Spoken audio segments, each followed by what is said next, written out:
Okay, so I had my laptop open because I'm working on my paper, and I was like, oh, now is a good time to really talk about what I was mentioning in my stories, in better words and also probably more in depth. So, um, I, as I sit here and I read over my paper, I can also say that it sort of went down a path that I wasn't expecting. I started out really wanting to examine the really wanting to examine the questioning of burlesque and sex work and that whole whatever. Like literally what many have been discussing on here since whoever that was, whatever person that was, got on whoever's internet and was like, I'm not a prostitute. And my response to that is, okay, girl, okay. But now it has been, now it has sort of shifted into really looking at not if the dichotomy should be there, but why the dichotomy is there. Um, and as I've said before, again, to be an effective and worthwhile member of the burlesque community, one should be in solidarity with sex workers, period.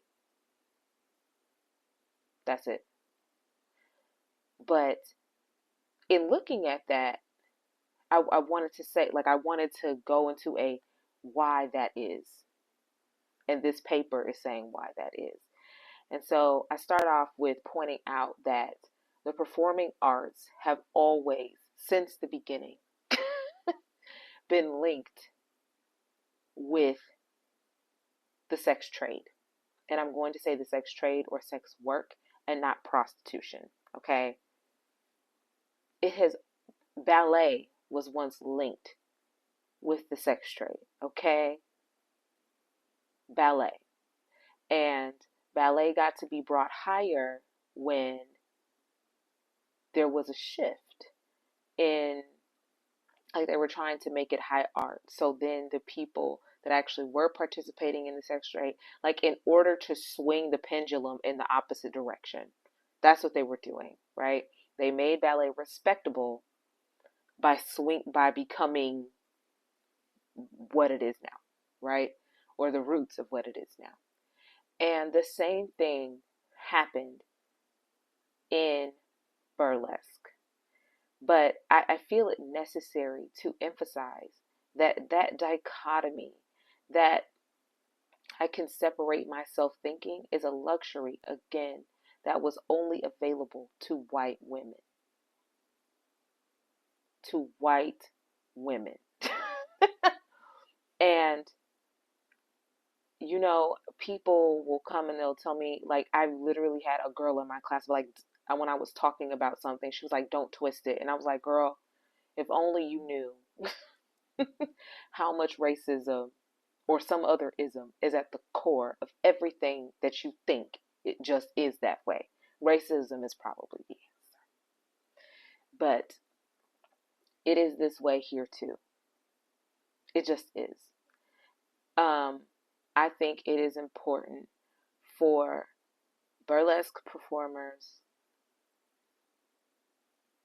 period, to understand that the art which we love, which we say is political, and all these things. Well, not all politics are good politics.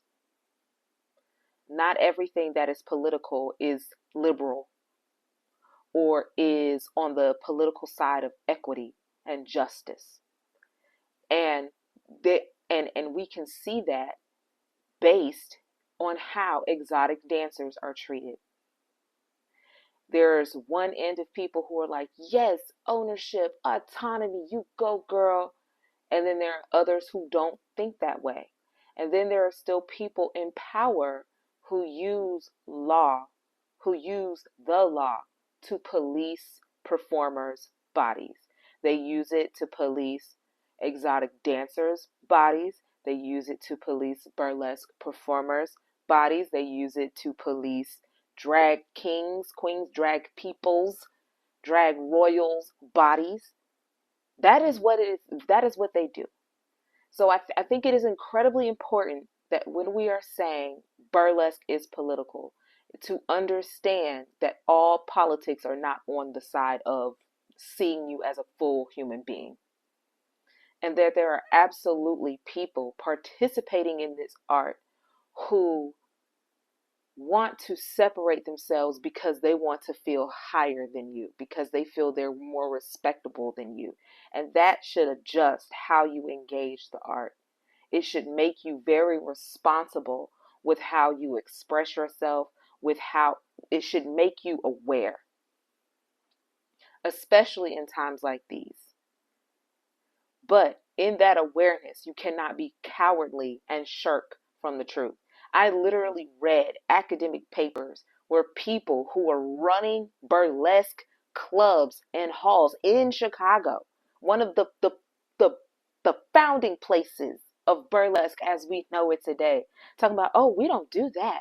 We're not strippers because we don't do this and we don't do this and we don't do this. And through literal, actual, factual, choreographic analysis, there is no dividing line except for the frame. And the frame is the situation in which it occurs. That's it. That is quite literally it. The situation in which it occurs and the tools that they use. And even that line is blurry because we know Polesque is a thing, okay? This is a 7-minute rant. I didn't intend for it to be a 7-minute rant, but here we are. Here the heck we are. It is very important to understand that burlesque's political nature does not always equal on your side. And that's unfortunate, but it is the truth. That's all.